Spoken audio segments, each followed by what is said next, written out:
Muy buenos días, estimados radioescuchas y todos los seguidores que también nos pueden ver y escuchar a través de las distintas plataformas digitales con las que cuenta la UNAM, en especial la Facultad de Derecho. Les habla su amigo el doctor José Luis López Chavarría, director del Seminario de Derecho Electoral, para presentarles con el agrado de siempre un programa intitulado Elecciones, Movimientos y Partidos, un recorrido por la historia de la democracia en México.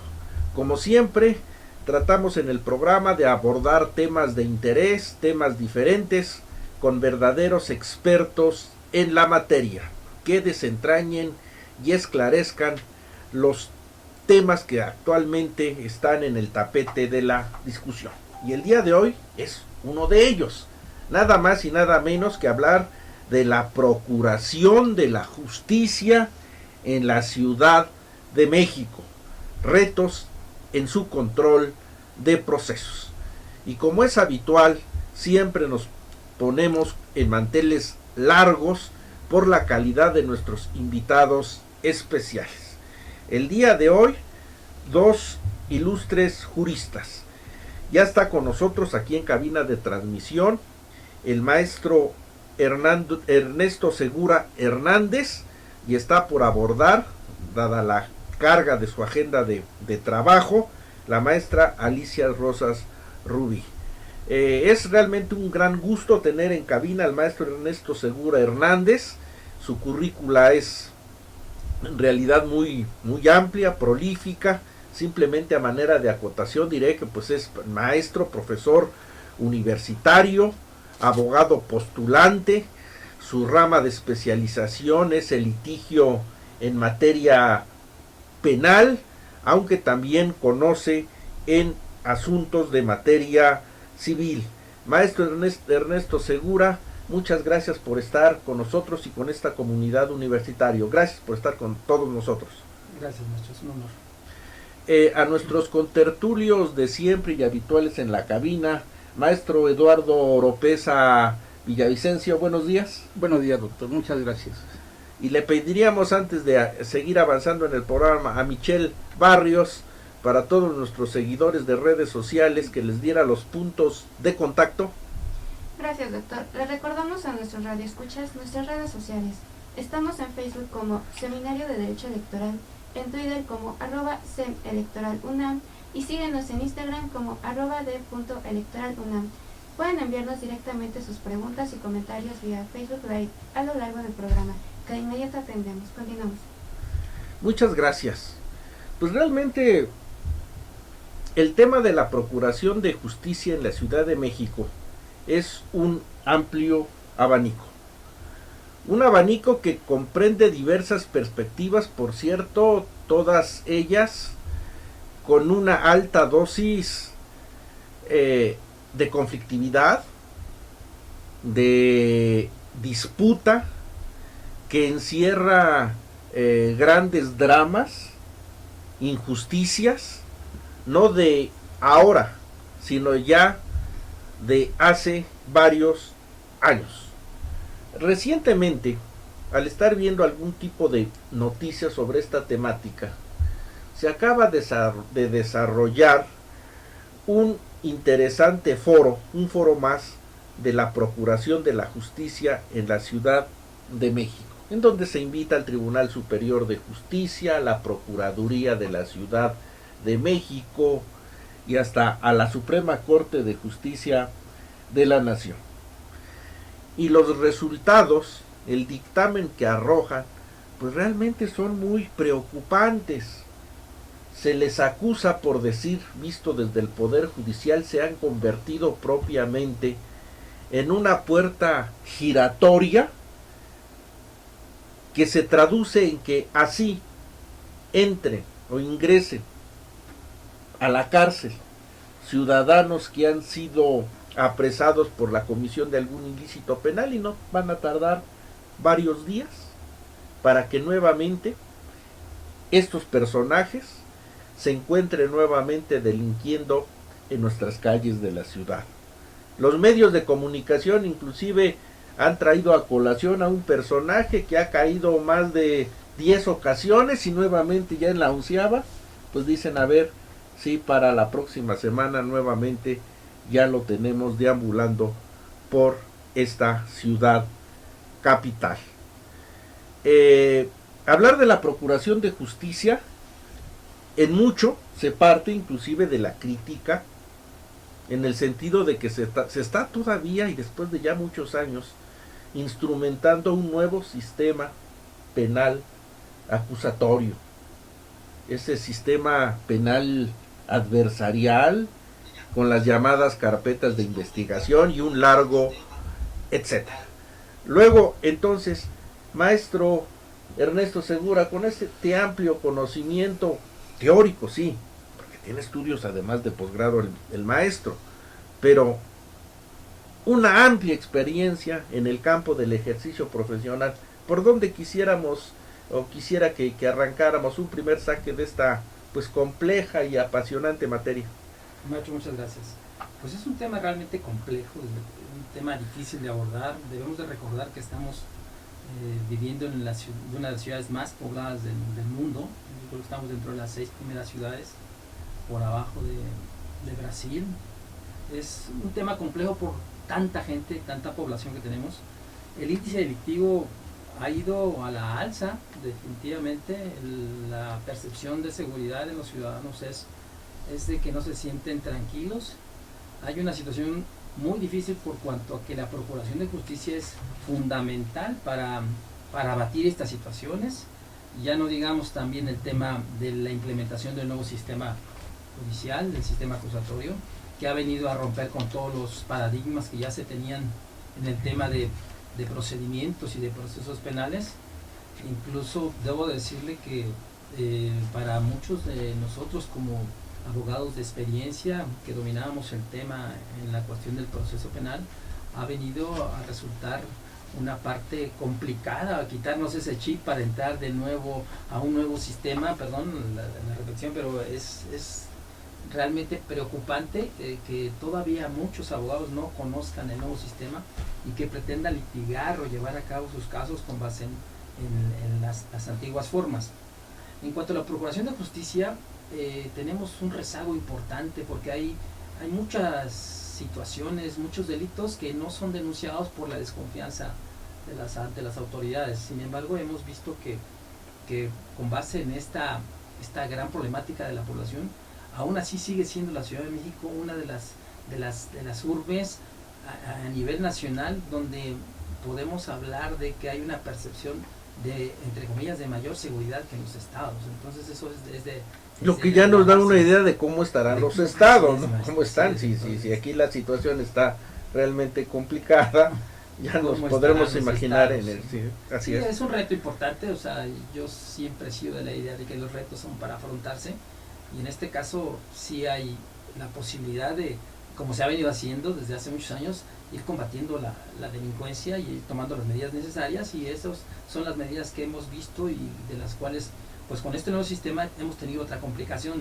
como usted bien dice, el tema de que entran y salen en los procesos, se abren las carpetas de investigación y pues hay una infinidad de cuestiones que hay que atender, pero sin embargo debo decir que es un tema y es un reto sobre todo. Claro. ¿Algún apuntamiento, mi estimado maestro Eduardo Oropesa, de lo que hemos ido acotando? Sí, mire, yo veo el problema muy complejo, sobre todo por parte de las actuaciones del Ministerio Público. Cuando un ciudadano acude a levantar, llámese una carpeta de investigación, anteriormente una averiguación previa, ¿qué sucede? Hay una serie de trabas que le pone el Ministerio Público. Por decirle, pueden tardar hasta 2 meses y medio, 3 meses para que la ratifiquen, eso por un lado. Por otro lado, la Procuraduría ha perdido su esencia, que es la investigación. Prácticamente ya no investiga los delitos, ahora quieren quien presenta la denuncia aporte todas las pruebas correspondientes. Eso es imposible. Sencillamente, bueno, tenemos un ejemplo lamentable de un maestro de aquí de la Universidad Nacional Autónoma de México, del CELEN, que denunció una serie de robos que sufrió en su casa, en la delegación La Magdalena, en la alcaldía La Magdalena Contreras. ¿Qué pasa? Él denuncia 2 veces el robo, no le hacen caso. La tercera vez llegaron, nuevamente le robaron, lo asesinaron vilmente. Bueno, ¿dónde están las actuaciones? En este caso, de la Policía Ministerial y del mismo agente del Ministerio Público. Luego nos encontramos una traba grave, que es el Código Nacional de Procedimientos Penales. Anteriormente, ante cualquier omisión del Ministerio Público, uno acudía al amparo indirecto. Ahora tiene uno que acudir ante el juez de control. ¿Y quién conoce esas disposiciones? ¿Y hasta qué momento a uno le van a aceptar, por ejemplo, el juez de control, que él actúe cuando no existe, a veces ni siquiera se ha abierto la carpeta de investigación? Si nosotros acudiéramos de todas las anomalías al juez de control, podríamos acudir hasta 50 o 20 sobre una carpeta de investigación, y es una traba. Y bueno, y el Tribunal Superior de Justicia de la Ciudad de México, ¿por qué no tiene jueces de control en las fiscalías, por lo menos de las alcaldías? ¿Y por qué no orientan a todos los ciudadanos? Eso por un lado. Por otro lado, lo que usted señalaba, se ha incrementado la delincuencia. ¿Pero quién es más delincuente? Aquel que comete un delito, o el Ministerio Público, o el funcionario público, que muchas veces no son abogados, encubre y se multiplica algebraicamente, y se siente protegido el delincuente. Aquí sí, nosotros requerimos acabar con la corrupción. ¿Qué es lo que hay que hacer? Sensibilizar ante todo al Ministerio Público, que sean honrados, honestos, que actúen conforme a derecho. Por ejemplo, tuve la experiencia, acompañaba al doctor Eliseo Muro a capacitar a los agentes del Ministerio Público, y siempre encontramos que un 20, un 30% no eran abogados, eran las secretarias de los fiscales, y esos son los actuales agentes del Ministerio Público, que inclusive ya se van a jubilar. No sé qué opina usted, Mire, doctor. Esto que tiene en su discursiva de fondo tiene que ver con la capacitación de los agentes que intervienen en las tareas de la Procuración de Justicia, y esto precisamente ha sido señalado en este primer foro de seguridad ciudadana y Procuración de Justicia 2019 por un ministro últimamente designado por el Senado, el maestro Juan Luis González Alcántara, quien señaló, y abro comillas, porque mientras nos hemos preocupado por la capacitación de los funcionarios judiciales, nos hemos olvidado de la capacitación de los órganos encargados de la Procuración de Justicia, ¿no? De la capacitación de los policías y de todos los vinculados al tema penal. Lo que se busca es erradicar las prácticas metodológicas basadas en un sistema anterior sobre la revisión de expedientes para dar y adoptar reglas necesarias dentro de y para el desahogo de las audiencias. Seguramente yo creo que ha de ser una constante de crítica y lamentaciones esta situación, ¿no, maestro? Es su diario ejercicio profesional. Maestro, es un viacrucis esto. O sea, la Procuración de Justicia, usted presenta una denuncia y es un verdadero viacrucis. Miren, lo que señalaba el maestro atinadamente, antes el Ministerio Público tenía el monopolio de la acción penal. Con la reforma al nuevo sistema, se abre la posibilidad de que los particulares puedan aportar y hacer las veces de ministerios públicos haciendo investigación para poder llevar a buen puerto su carpeta, en este caso de investigación. Pero yo quisiera que se pusieran en el lugar de una víctima, después de haber sufrido el trauma y de ser víctimas de un ilícito, todavía tienen que hacerla de investigadores y batallar con el tortuguismo, claro. Porque como bien menciona, presenta usted una denuncia y si bien le va a los 2 meses, pero muchas veces a los 4 meses nosotros en el despacho se les revictimiza, sí, ¿no? Se revictimiza, efectivamente. Le quiero comentar que nosotros allí en nuestro despacho tenemos denuncias, hemos prestado denuncias y tenemos que estar correteando primero para investigar dónde queda, porque se presentan digamos, en el sector central, en lo que es el búnker, y de ahí la empiezan a patear para todos lados, a Miguel Hidalgo, a Benito Juárez. Es el primer problema. Entonces todavía no inicia la investigación, que debería, en su caso, yo estoy de acuerdo que los ofendidos, que las víctimas pueden participar, pero no dejarles las cargas de hacerlas de Ministerio Público, porque además tenemos una traba mayúscula, es lo que nos ha generado la pérdida de tiempo. Entonces esa situación de verle retirar monopolio a la acción penal es una cosa que yo me imagino que aplauden mucho quienes tenían esas cargas de trabajo, pero lo que está sucediendo es que se están dejando impunes muchos ilícitos y por lo mismo no se denuncian. Entonces ahí empieza el tema de la inseguridad en nuestra ciudad en lo particular, ¿no? Este viacrucis.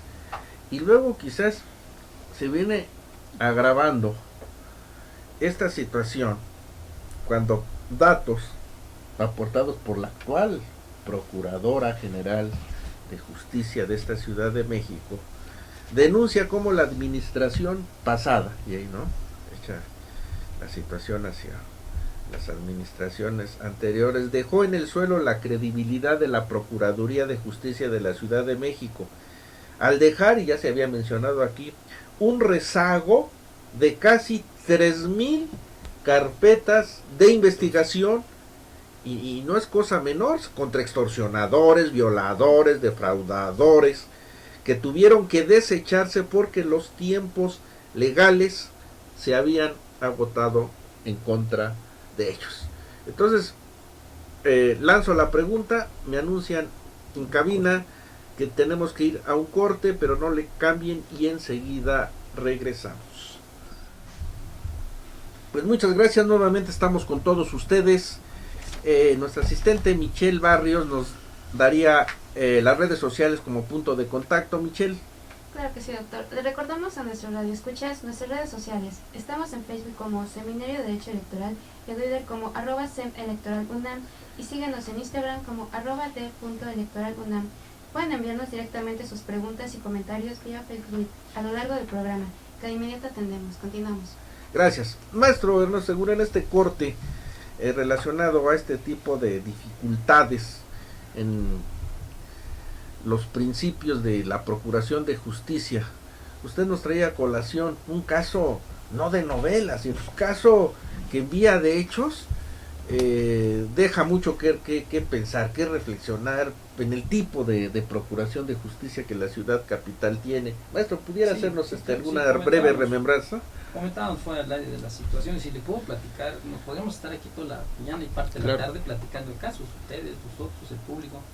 Dice que nosotros en el despacho llevamos diversas problemáticas de tipo penal, mercantil, y llegó a un caso en el año 2015 respecto a una persona que le habían vendido su propiedad, le falsificaron su identificación y llegaron, el notario pues no tomó las precauciones debidas y pues resulta que de un día para otro su propiedad ya no era su propiedad. Entonces acude con nosotros, iniciamos aparte de la denuncia del tema civil, el juicio de nulidad respectivo que afortunadamente ya se ganó, pero confiados en la Procuración de Justicia iniciamos el tema penal y pues es un tema, sí, es una situación que pues queda comprobadísima. Oye, pues no soy yo, mi identificación, etcétera. Ya dando inicio a la entonces averiguación previa, empezamos a tener una serie de dificultades con el tema de la ratificación, la integración de los elementos necesarios para que se hiciera la consignación. Recabamos algunos datos y finalmente la asistente del Ministerio Público nos dijo, pues la vamos a mandar a la reserva porque no hemos localizado a nadie, a esos domicilios que aparecen pues no viven ahí las personas que compraron, y pues esto se va a mandar a la reserva sin ninguna investigación. O sea, entonces si esto nos sucede a nosotros como abogados, ¿qué no le pasará a los particulares? Entonces ahí encontramos primero un desaliento, y después ya con el nuevo sistema nos pasan la batuta y a la víctima le dicen, bueno, ya te robaron, ya te defraudaron, ahora échale ganas para que podamos integrar tu carpeta, y si esto no funciona, pues es culpa tuya, ¿no? Porque tú ya tienes participación. Es una cosa realmente preocupante, pero como comentamos al inicio, ¿no?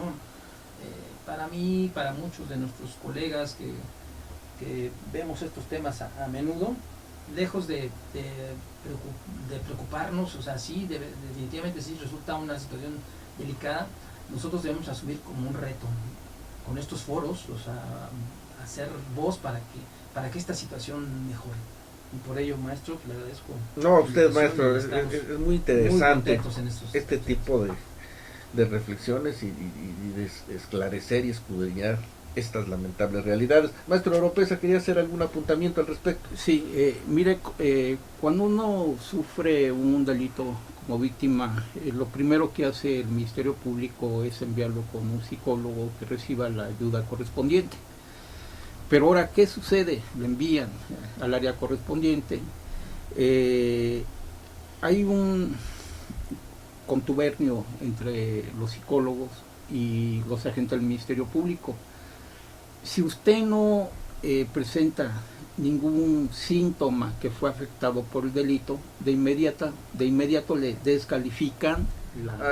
Informamos a nuestro público radio escucha, tenemos el gran gusto de que se ha incorporado a esta cabina de transmisión una distinguida jurista y sobre todo querida amiga de ya bastante tiempo, y me refiero a la maestra Alicia Rosas Rubí, quien lleva un ejercicio profesional de tiempo completo en la Procuraduría de Justicia de la Ciudad de México, y claro, haciendo luego algunas escalas en la Procuraduría General de la República. Hoy destacadamente ocupa el cargo de subprocuradora en el área de procesos de la Procuraduría de esta ciudad capital. Maestra Alicia Rosas Rubí, muchas gracias por destinarnos dentro de su apretada agenda unos minutos para estar con la comunidad universitaria. Maestra, bienvenida, buenos días. Gracias, buenos días. Sí, efectivamente, apretada agenda. Venimos ahorita precisamente a una reunión con la jefa de gobierno y la procuradora, con todos los compañeros de la Secretaría de Seguridad Ciudadana. Y bueno, sí, tenemos mucho trabajo en esta procuraduría, pero aquí estamos a la orden con toda la disponibilidad para compartir la información de la procuraduría, próximamente Fiscalía. Claro que sí, maestra Rosas Rubí, estábamos haciendo algún prolegómeno pues de las dificultades que la Procuración de la Justicia en la Ciudad de México se está presentando. Hay diversos foros que han hecho algunos apuntamientos al respecto. Hay un primer foro de seguridad ciudadana y procuración de justicia del 2019 que hace algunos días se celebró teniendo como eje de organización el Congreso de la Ciudad de México. Pero fuera de la discursiva de los participantes, el hecho que esté en una institución como la Procuraduría ya de bastante tiempo, así en términos generales, ¿cómo encuentra la situación de la seguridad y en concreto de la Procuración de Justicia en la Ciudad de México, para luego entrar al aspecto específico de su área de responsabilidad? O sea, iríamos por decir de lo general a lo particular. ¿Cuál es la problemática que más les preocupa como institución? Los tópicos que consideran que quizás habría que poner atención, pero a la voz de ya, porque es un tema que seguramente está preocupando a la ciudadanía de capitalina. Precisamente eso, los temas que más se abordan en estos equipos de trabajo son los que más preocupan a la ciudadanía. Creo que el tema de la seguridad o de la inseguridad, sí, todos lo palpamos, todos lo conocemos. Y les comentaba que vengo precisamente de una reunión con la jefa de gobierno, la procuradora y todo el equipo de primer nivel de la Secretaría de Seguridad Ciudadana. Comentaba la jefa de gobierno que vamos a trabajar incansablemente porque están seleccionados algunas conductas, ¿no?, delictivas, y que ella refiere como las que más afectan a la sociedad, las que más preocupan día a día, pues a todos los que vivimos en esta ciudad y que tenemos que convivir en la casa, en la calle, en el trabajo, en la escuela. Y bueno, se toman algunas decisiones que tiene que ver con cumplir con esta obligación que tenemos como servidores públicos y que efectivamente pues cada institución tiene su propia función, tiene su propia obligación, tiene su propia responsabilidad. Sin embargo, se ha establecido que para que cada una de estas instituciones pueda dar ese plus, pueda dar ese resultado que la ciudadanía espera, es muy importante que trabajemos todos en coordinación, porque pues el trabajo que hace la Secretaría de Seguridad Ciudadana es la base de la que nosotros tomamos para hacer una carpeta de investigación, para hacer una investigación que nos lleve a un resultado exitoso, ¿no? Para nosotros, bueno, desafortunadamente un resultado exitoso es poner a alguien en manos de un juez para que lo vincule a proceso y le dicte una medida de prisión preventiva justificada u oficiosa. Ese es el tema de la Procuraduría y bueno, estamos trabajando en eso. Si habláramos, a ver, en términos clínicos, en términos médicos, y ellos hablan en situaciones graves de llevar al paciente a terapia intensiva, ¿no? En cuestiones de la Procuración de Justicia de la ciudad capital, haciendo un símil, porque claro, nosotros no tenemos los datos en concretos o las cifras precisas, sino simplemente nos enteramos lo que los medios de comunicación comentan. Y luego de repente nos enteramos que la cuestión como la de los feminicidios o la cuestión de que están siendo apresados líderes así como de delincuencia organizada de la Unión Tepito, ¿no? Y que pues nos pone los pelos de punta porque son finalmente delitos de alto impacto, apresados en zonas urbanas en las que uno generalmente convive o transita. No sé si habría algún tipo de ilícitos que la Procuraduría juzga que debieran de entrar pues en esa fase de terapia intensiva para una pronta solución, ¿no? Sí, precisamente en este tránsito que tenemos de Procuraduría a Fiscalía, se están haciendo grandes esfuerzos con la Comisión Técnica para detectar y para hacer los bloques de segmentación que llama la Procuradora, para tener, digamos, de alguna manera seleccionados este tipo de delitos que son los más dolorosos, digamos, los que más afectan a la sociedad y que incluso nuestros mandatos, tanto el constitucional como los procesales, tienen determinada una sanción muy específica que le denominamos nosotros prisión preventiva oficiosa. Esto quiere decir aquellos delitos que por simple conducta que está descrita en la ley tienen que tratarse bajo esta medida, ¿no?, de cautelar, que es la prisión preventiva oficiosa. Entonces, sí se está trabajando sobre estos temas, pero aquí también, pues, digamos, desde un delito mínimo, un robo simple, hasta un delito de delincuencia organizada, tienen los mismos requisitos. Los que somos abogados sabemos perfectamente que un robo de $1 o un robo de millones requiere de la integración y de la configuración del tipo penal tal como lo dice la norma. Nosotros no podemos rebasar. Lo que sí estamos cambiando, bueno, es la estrategia de cómo estamos trabajando. Tenemos que responder a las nuevas formas de comisión de estos delitos, a las conductas que los delincuentes adoptan para cometer estos hechos, porque bueno, pues yo apenas tengo 30 y tantos años en la Procuración de Justicia y resulta que me he dado cuenta cómo la delincuencia ha ido cambiando sus maneras de actuar.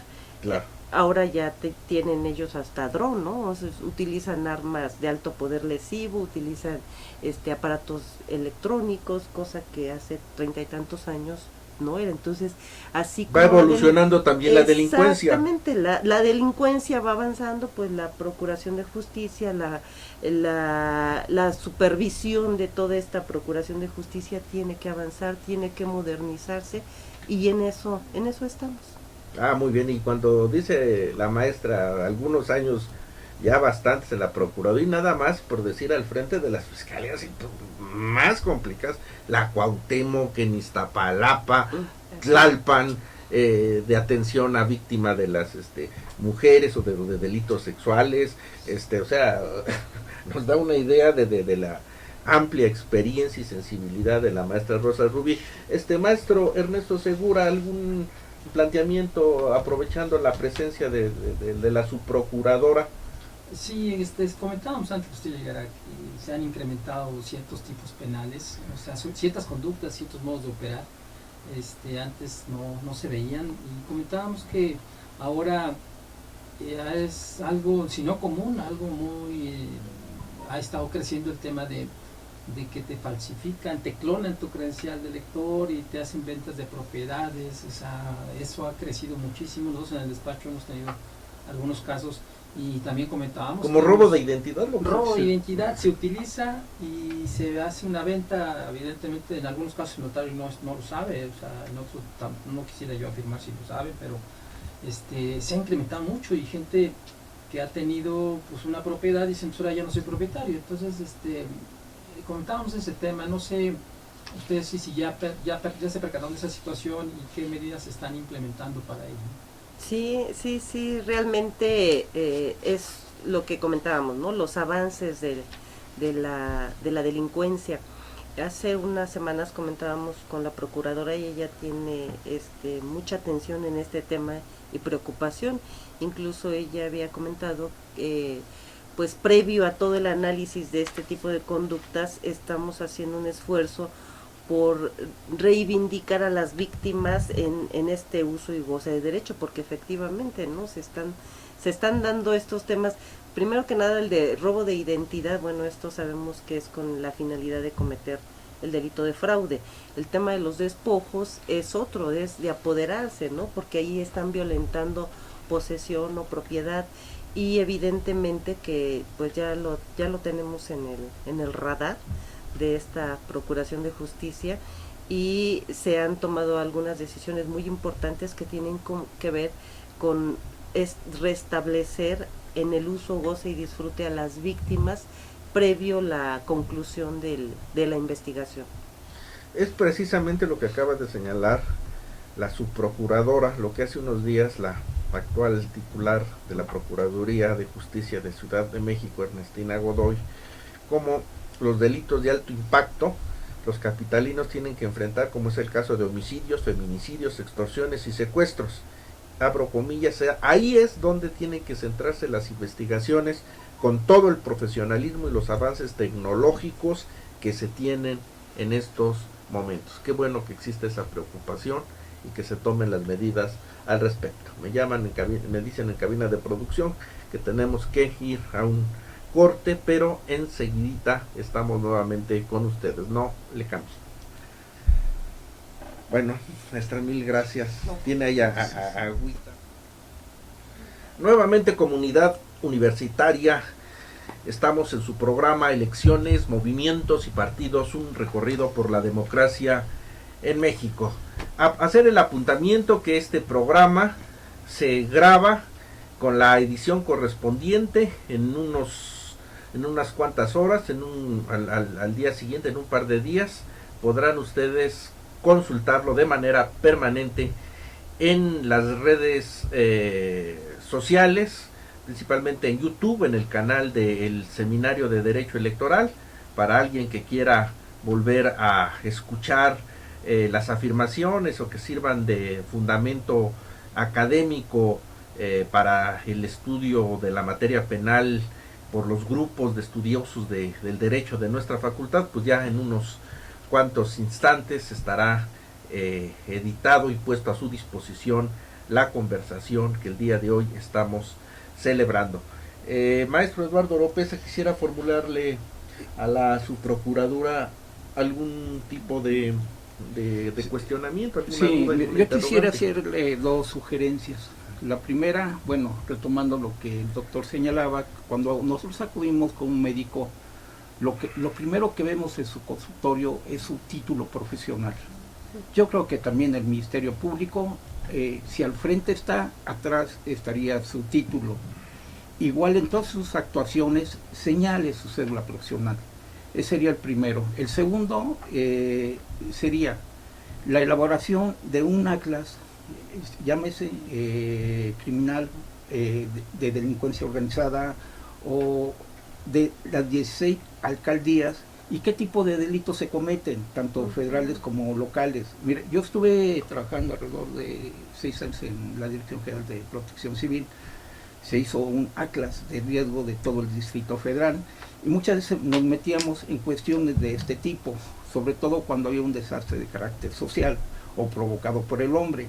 Si nosotros tenemos todo registrado, vemos por un lado las estadísticas que señala la institución, por otro lado los organismos no gubernamentales, por otro lado la percepción de la ciudadanía y de los medios de comunicación, podemos bajarnos a todas las coordinaciones de la Procuraduría General de la Ciudad de México y señalar cuál es el índice de los delitos que se comete, y acompañarlo inclusive con todas las consignaciones, el número de averiguaciones previas y también el sentir de las personas que en un momento dado no son atendidos por el Ministerio Público. Sí, pues gracias por la aportación. Es importante esta vía para también recibir todo tipo de propuestas, de opiniones. Eso es muy valioso y aparte aporta, ¿no? Aporta y créanme que nosotros estamos abiertos a cualquier escucha, a cualquier opinión, a cualquier oportunidad que nos den de participar y de tener pues más cercana la sensación de la sociedad, aunque en las agencias del Ministerio Público las vivimos a cada momento, ¿no? Siempre comento yo con los compañeros que el Ministerio Público en una sola noche puede tener en sus manos todas las pasiones del ser humano, en una sola noche, ¿no? El tema de las alcaldías, como ustedes saben, se ha instruido que se retome el trabajo de las coordinaciones territoriales. Todo lo que es el perímetro de la Ciudad de México está dividido en 71 coordinaciones territoriales que están en todas las agencias del Ministerio Público, ¿sí? Estas coordinaciones territoriales están integradas por personal de Policía Federal, de Policía Ministerial, de Policía de Protección Ciudadana, del Ministerio Público, personal de las alcaldías y representantes de la jefa de gobierno. Esto implica que es un equipo de trabajo multidisciplinario que todos los días por la mañana reciben perfectamente el tema de la incidencia delictiva. Con esto quiero decir que cada parte de las alcaldías, de estas 71 fracciones en las que está dividido la Ciudad de México, conoce de primera mano, de un día a otro, qué fue lo que pasó en esa zona. Y de esta manera es como se está trabajando y se está atendiendo. Aquí sí quiero recalcar que es muy importante la participación ciudadana. Ustedes conocen que el sistema actual nos exige que la prueba se genere en el momento, en el juicio. Si no tenemos la participación, si no tenemos la denuncia, si no tenemos el interesado, no tenemos prueba. Entonces eso implica una dificultad para poder concretar lo que el sistema de justicia actual nos está pidiendo. Estamos avanzando en esto, estamos buscando primero que nada la confianza de la ciudadanía para que de esta manera esa confianza nos permita tener carpetas de investigación debidamente sustentadas. Sin la confianza, bueno, pues para empezar ahí se pierde la posibilidad de una denuncia, y si tenemos la denuncia y no la continuamos, bueno, pues evidentemente no vamos a llegar a nada, porque si no llegamos a juicio con la confianza de la ciudadanía, no hay juicio. Maestra Alicia Rosas Rubí, su procuradora en la Procuraduría General de Justicia de la Ciudad de México. En el campo específico que compete a su subprocuraduría, ¿cuál pudiera decir que es el principal reto, rezago, problemática que usted encuentra? ¿Y cuál sería como el paradigma de acciones o medidas de solución para abatir ese tipo de de conflictividad o de problemática que en su área específica se localiza? Bueno, el área de la que yo soy titular es precisamente de control de procesos, es decir, a esta área llegan todas las carpetas de investigación que en algún momento dado ya fueron judicializadas, que ya están listas para juicio, ¿sí? Nosotros tenemos aquí la labor de preparar a los testigos, de preparar a las víctimas, de preparar un juicio que nos lleve a una sentencia condenatoria. En el caso también de los juicios abreviados, bueno, estamos trabajando también este tema, que es una solución rápida a un conflicto delictivo, ¿no? Entonces, el problema y el reto en esta área tiene que ver precisamente con la participación de la ciudadanía. Y hablo de participación ciudadana como el testigo, la víctima y los abogados, todos los actores involucrados, los que son asesores jurídicos y los que son abogados postulantes, abogados particulares de algún imputado, o como asesores jurídicos particulares, abogados asesores de alguna víctima. Si no colaboramos en esta consolidación para el sistema, pues difícilmente vamos a obtener los resultados que como sociedad estamos buscando. Muy bien, maestra. Maestro Ernesto Segura, relacionado a la problemática que decía como de la carga de la prueba en un sentido nuevo del nuevo enjuiciamiento penal. Sí, comentábamos que a raíz de esta reforma constitucional, el Ministerio Público ya no tiene el monopolio de la acción penal. Ya el ciudadano participa. Hablábamos de que había, a mi juicio, es una idea muy buena. Sin embargo, ya en la vida práctica se ha hecho la víctima, se le ha dado una carga doble después de sufrir el trauma y la problemática de haber sido víctima de un delito. Ahora se le pasa el tema de decir, bueno, ahora investiga, porque lo hemos vivido en la vida práctica.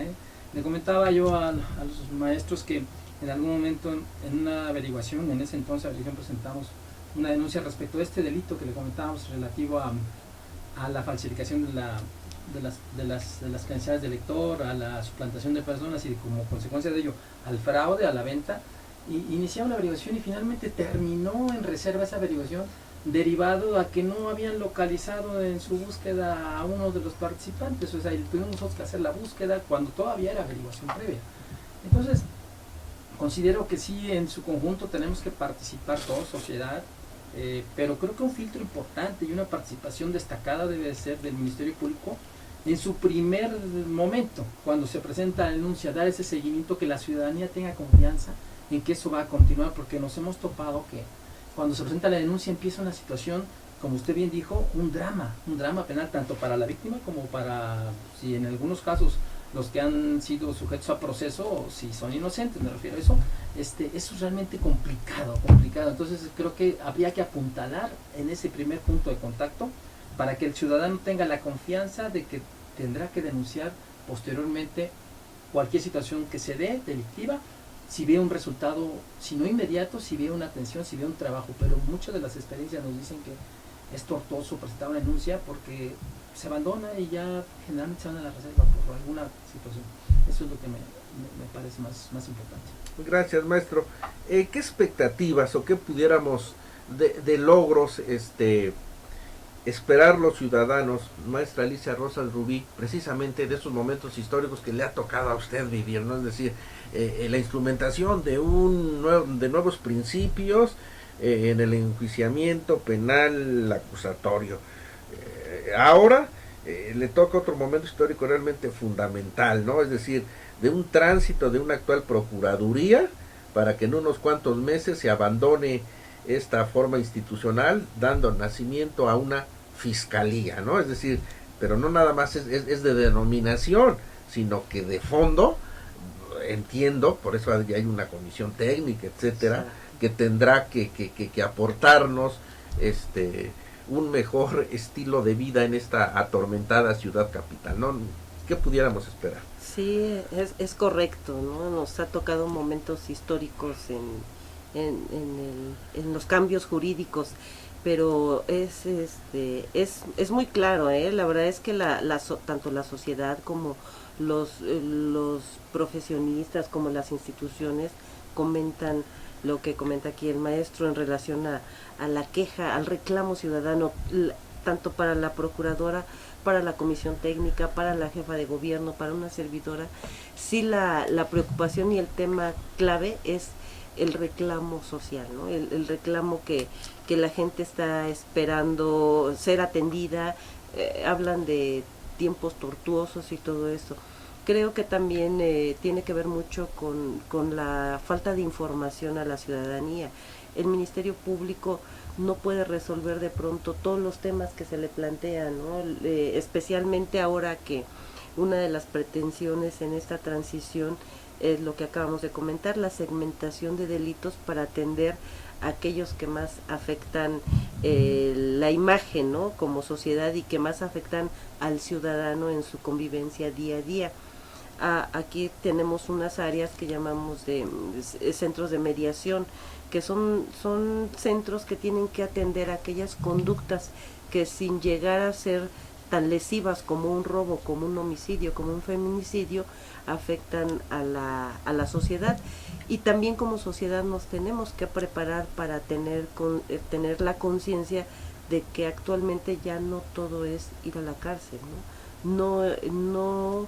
No es porque el Ministerio Público no quiera atenderlo, está en la ley y así se debe de hacer. Entonces, sí, el reto más importante es la atención a la ciudadanía, y es sobre lo que todo el mundo está trabajando, y creo que todas las áreas y todas las instituciones actualmente encargadas de este tema lo tienen muy presente, lo tenemos muy presente todos. Maestra Rosa Rubí, como el tiempo aquí vuela en la radio, nos gustaría que diera pues un mensaje final para todos los jóvenes y la ciudadanía universitaria en general que nos está escuchando. ¿Con qué le gustaría a usted que se quedaran en la serie de esfuerzos o propósitos que la Procuraduría piensa realizar? ¿Cuál sería su mensaje final? Sí, pues primero que nada que me agrada mucho estar aquí en la universidad, como dicen, mi alma mater, y que yo esperaría que los jóvenes que pertenecen a esta facultad participen en la construcción de la transición de la Procuraduría a la Fiscalía, y sobre todo que si hay algunos que quieran participar como servidores públicos en la institución, pues también serán muy bienvenidos, que nos apoyen, que nos ayuden en el tema de difusión, ¿no? De cómo está funcionando este sistema, de cómo es el sistema, de hacia dónde va el sistema y cuáles son los objetivos y los retos del sistema de justicia penal adversarial. Mil gracias, su procuradora, maestra Alicia Rosas Rubí. Maestro Ernesto Segura, muchas gracias por su presencia. Maestro Adolfo Oropesa, muchas gracias. Pues sería todo el día de hoy. Esto fue un programa más de elecciones, movimientos y partidos, un recorrido por la democracia en México, del Seminario de Derecho Electoral. Se despide su amigo, el doctor José Luis López Chavarría. Que tengan buen día y hasta la próxima. Escúchanos y participa.